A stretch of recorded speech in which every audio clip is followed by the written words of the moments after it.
So with us to discuss the economic outlook is Douglas Holtz-Eakin. He's the president of the American Action Forum. He's also the former director at the Congressional Budget Office. Doug, it's great to see you. Thanks for coming on. Thanks for having me. So Doug, very uncertain times. We see Target warning today their sales are slowing, shares tanking at the same time. We also have the director at the LA port saying that last month was the slowest month since 2009. How serious do you expect this economic downturn to get?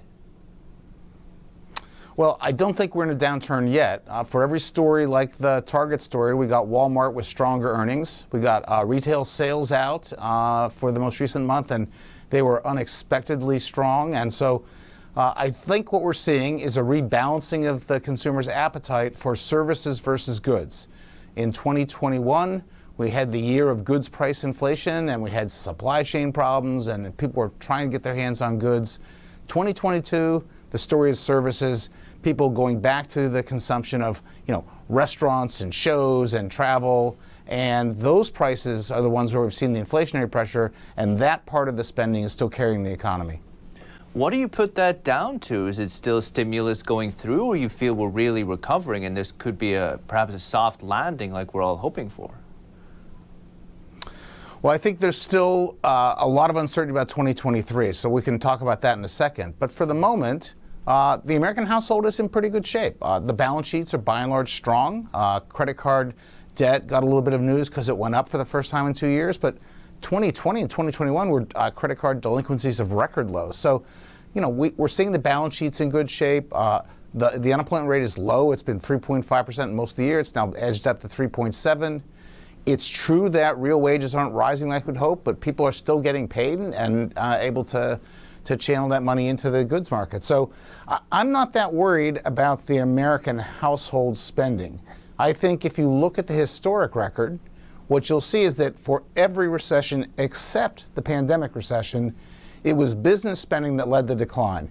Usually businesses pull back on their CapEx, and it's a quarter or two later that you see the households follow. So I'm keeping a close eye on businesses and their ability to withstand the rate increases from the Fed, which are going to continue and which are going to put a crimp in their CapEx plans. So you're thinking that maybe when 2023 comes, there could be more pressures on households? No question. So you could easily imagine as the Fed gets to neutral, which I expect it to do in December, it'll go another 50 basis points is my best guess. They'll continue to move to more restrictive monetary policy in early 2023, one or two more rate rises. Then you could easily see businesses thinking, well, we're not going to need all these workers. We're going to get broader layoffs.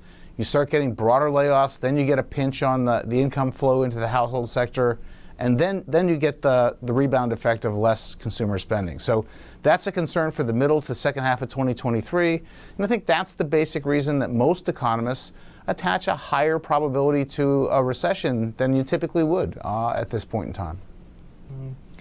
In my introduction, I mentioned you were at the Congressional Budget Office. I think for the government at the moment, whether it's them to blame or whatever, they're in a tight spot. Like you spoke about, we have high levels of debt. The Fed is raising interest rates. The interest payments on that debt is going to be phenomenal. Got inflation to deal with, an economic downturn to deal with. What advice do you give both Republicans and Democrats? Well, I think the first thing to recognize is that once you let inflation get entrenched, you have no good choices. You either live with the inflation, and nobody wants to live with the inflation that we're experiencing even now. So if you look at food, energy, and shelter, half of the CPI, half of the typical family's budget, that's still rising at nearly double-digit rates, 9.5%. That's extraordinarily fast. So that's not an option. Well, the things you need to do to address the inflation are also not particularly much fun, right? They mean fewer retail sales, fewer home sales, a weaker labor market.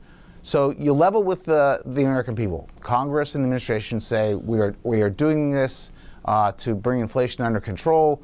The Fed is doing something it doesn't like to do but has to do, and they have to promise to not make it worse. Congress thus far, it's doing what Congress does. Spend now, promise to pay later. That's an inflationary a tendency, at least directionally.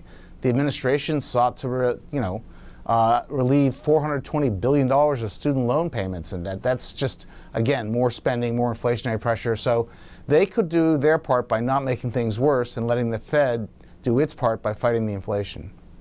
But now we see the GOP have secured control of the House. Perhaps we will see gridlock, maybe, but traditionally the Republicans, they haven't exactly been responsible fiscal stewards, I feel. You think this time it could be different?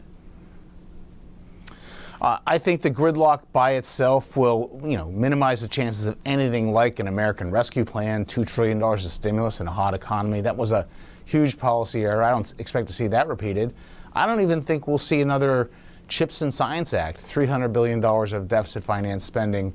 So the political gridlock will serve to take inflationary fiscal policy off the table. It'll be pretty static and neutral. I don't think that's a terrible thing for the macroeconomy right now. The Fed can deal with trying to bring inflation under control. If it precipitates a mild recession as a result, it can unwind that pretty quickly. It's time to turn the reins back to the private sector and let it drive the economic growth.